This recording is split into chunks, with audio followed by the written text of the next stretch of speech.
agreed to, and I call the honourable member for Banks. Thank you, Deputy Speaker, and I'm particularly pleased to be able to speak on this very important legislation to end this really quite disastrous policy that was implemented in 2009 by the former Labor government in relation to employee share schemes. And it's something that I know a little about, Deputy Speaker, because prior to coming here, I spent the majority of my career working in and with the Australian internet industry, and have both participated in employee share schemes, helped to design some, and talk with founders and employees about how these things might best be structured over quite a number of years. Now, of course, Deputy Speaker, it is a truism, it is something of a motherhood statement to say that we all want the Australian technology sector to succeed. It's very easy to say that, and I dare say it's a little bit fashionable to say it, Deputy Speaker, but the reality is that the successes of the Australian technology sector will be created by that sector, not by government. The role of government is really very minimal, Deputy Speaker, but most importantly, it is not to make life difficult for companies that are creating value through startup activities in our economy. Unfortunately, the previous policy of the Labor government, which we happily will undo through this legislation, created a world of pain for Australian technology startups. And let's just, in very practical terms, Deputy Speaker, explain how Labor's 2009 policy change was such a disaster for the Australian startup sector. So the situation that the startup sector faces, Deputy Speaker, is most startup companies don't have much money.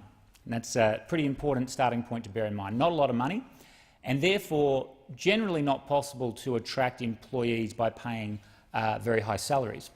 And the people that Australian startups want to hire, of course, are highly educated, highly entrepreneurial, sophisticated employees who have the dynamism and drive to really create new opportunities. And those people, Deputy Speaker, are people with options.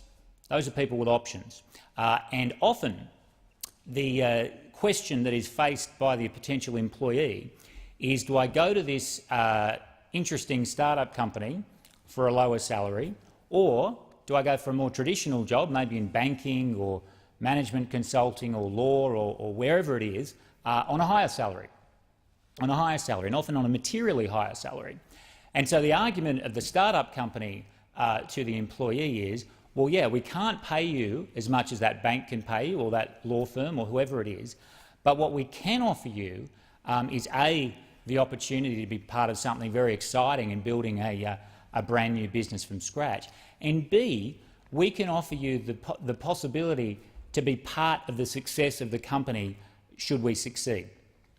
And the way that startup companies typically do that, Deputy Speaker, is by offering employees share options, sometimes shares, but generally options. And basically what an option is, Deputy Speaker, is a capacity to buy a share at some point in the future for an agreed price, with that agreed price being agreed today. So it might be that I can buy shares for 50 cents, and it might be that I can buy them in a year's time, 2 years, 3 years, 4 years, and so on, but the price is still 50 cents, even if the shares might be worth, say, $5 in 4 years' time. So that's potentially a really important benefit for an employee. Now, it only works for the employee if, in fact, the company is successful, and if, in fact, the shares over time are worth more, and significantly more than the value at which the option can be exercised. Now, most of the time, Deputy Speaker, unfortunately, that doesn't actually happen. Most of the time, small startup companies do not reach the great heights that they would like to reach, and most of the time, employees who take on those option plans actually don't end up making a huge amount of money from them. There are, of course, exceptions when things go really well. But in all cases, Deputy Speaker, in all cases, even if things go exceptionally well, the employee doesn't actually make anything from the option until they exercise it, usually some years, or at least 1 year and often many more, after it is issued. What Labor did, and this is just implausible, and it is, I find, quite extraordinary that this was implemented in 2009, was to say that even if you haven't exercised the option and you've obtained no practical financial value from that option, you should pay tax effectively immediately on the perceived value of the option. So the option is worth nothing to you in cash terms. It can't be sold because it's in an illiquid company. It's really got no practical financial value. But what we're going to do, or what Labor said, what we're going to do is say you've got to pay tax on it now. Got to pay tax on it now. So something that effectively has no value to the employee becomes a millstone around their neck and something for which they have to pay tax. So in my example before, Deputy Speaker, when the employer is saying, don't take the higher salary with that bank or law firm or whoever, take the lower salary with us, the proposition became, remarkably and appallingly, take the lower salary with us. Oh, and by the way, you're going to have to pay tax now on share options that have no practical value to you. So the proposition of share options went from being quite an attractive one of, well, we'll see how it goes and hopefully this is worth something one day, to I actually effectively have to pay a penalty tax now on something for which I can get no value. So if the salary was $80,000, maybe the tax payable was 5 or 10, and the employee actually was worse off in a cash sense today than they would be if there were no options granted. Now, that is just absolutely unbelievable to me, Deputy Speaker, that the previous government insisted upon that policy. Now, it is pleasing that they have seen the extraordinary folly of that policy and are supporting these changes, but it is absolutely appalling that that was ever allowed to occur, and it says a lot about the lack of, financial understanding or practical understanding of how the economy or startups work, that it was ever seriously proposed, let alone implemented. So what this bill does, and with great credit to the Minister for Small Business, who has pulled together this very, very attractive package for the startup sector, is to basically say that you will only pay tax on share options when you exercise them. They're usually exercised, Deputy Speaker, or often around the same time that they're actually sold as shares. So usually the time of exercise is a similar time to when you actually get some cash for these things, and that's the appropriate time on which to pay tax on their value. Very, very simple, Deputy Speaker, incredibly simple. Rather than forcing people to pay tax up front for something that there's a good chance will have no value, ask them to pay tax when they actually realise some value and actually have some cash in their pocket as a result of making money from these share options. So incredibly simple.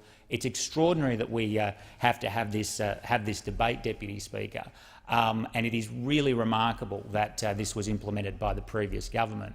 Now, we are fortunate to have a startup sector which I think, fair to say, Deputy Speaker, punches above its weight in global terms. We had the first wave, of course, in the technology sector in the late 90s. Companies have gone on to be multi-billion-dollar organisations like Seek and Car Sales and Realestate.com and various others. And as we've moved through the last 15 years, we've seen more and more Australian internet companies and technology companies really grow. I was very fortunate in 2007. I came across a company for my then employer PBL, a company called 3P Learning, Deputy Speaker, the sort of company that we absolutely want to encourage in this country, and the next 3P Learning will benefit from these policy changes we make today. When I found 3P Learning in 2007, it was a pretty small group of people situated above a shopping centre in Gordon, working on a product called Mathletics that was pretty new. It had been CD-ROMs, and they decided to try it out online and had a few customers, but was very, very early days. And through the extraordinary industry, perseverance and vision of that company, they've now grown into a business which employs hundreds of Australians, is a world leader in the area of online mathematics, is listed on the Australian Stock Exchange, worth about $350 million, and has created an enormous amount of economic activity in Australia and created lots of well-paying jobs, Deputy Speaker. And those are the sorts of businesses that we want to encourage. And we also, in these provisions in the bill, Deputy Speaker, provide some particular incentives for smaller start-up companies, of course not limited to the technology sector, it's start-up companies generally, but the capacity to provide a discount on a share issue of up to 15% without the employer being liable for tax on the difference between the market value of the share and the price at which those shares are issued, and a number of other important provisions for the start-up sector, because we all want to see this sector succeed. I must admit I do find it a bit amusing, Deputy Speaker, when those opposite purport to be the friends of this sector. The 2009 changes, you couldn't have done more damage to the start-up sector if you'd actually expressly tried to do so. If you'd actually said, well, how can we actually make things really, really difficult for small Australian start-ups who want to grow, you'd probably come up with an idea like this. You'd probably say, well, how can we make it hard for them to hire employees? Anyway, just an extraordinarily foolish idea, Deputy Speaker. And so those opposite really have no credibility in this space. And you really, Deputy Speaker, I have to say it does help when you are seeking to legislate in an area to have some practical understanding of it. And I think those of us on this side of the House do have a clear understanding of this sector and why it's so important. It's not about the government determining the outcomes. It's not about the government picking winners. It's about the government giving them the space to grow and not taxing them out of existence. But I do find the opposition's policies in this area quite extraordinary, Deputy Speaker.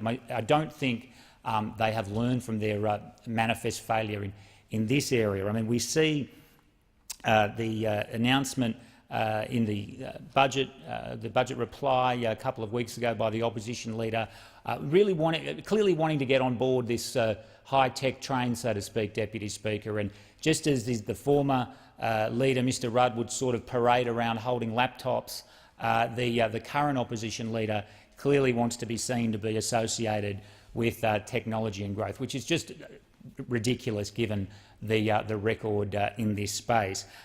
It is a concern, Deputy Speaker, when the opposition seeks to align itself with the start-up sector when in the opposition there is no practical understanding of actually how to run a start-up or how to build a business or anything of that nature. And the proposal in relation to the forgiving HEX debts for STEM students, Deputy Speaker. Now, of course, the opposition leader, to much fanfare, announced this in the budget reply. He said it was going to cost $300 million. At some other point, it was $45 million. It was then they thought it might be about $1 billion. It's actually pretty simple calculation. There's about 100,000 STEM students in the time period, Deputy Speaker. The debt of each student on average is about $22,500, so the cost is $2.25 billion. Takes probably 5 minutes to calculate. Probably takes 5 minutes, maybe less. But they got that wrong and showed a real lack of understanding of even the most basic statistics, Deputy Speaker. And you do worry when the opposition leader stands up on budget night and says he's going to set up a smart innovation fund to invest in Australian technology startups. The same government, the same party that smashed the Australian technology sector through implementing this completely absurd tax on the payment of employee share options. The notion of those opposite running around investing in startups is, I think, something to give grave concern. So it wouldn't be sort of running around with a laptop a la Kevin Rudd. It's the opposition leader sort of clutching a bunch of share certificates and saying we're on your side. Well, they're not on the technology industry side, Deputy Speaker. They've made that very clear through their past record. This is very good legislation and very pleased to support it in the House. I thank the member for Banks and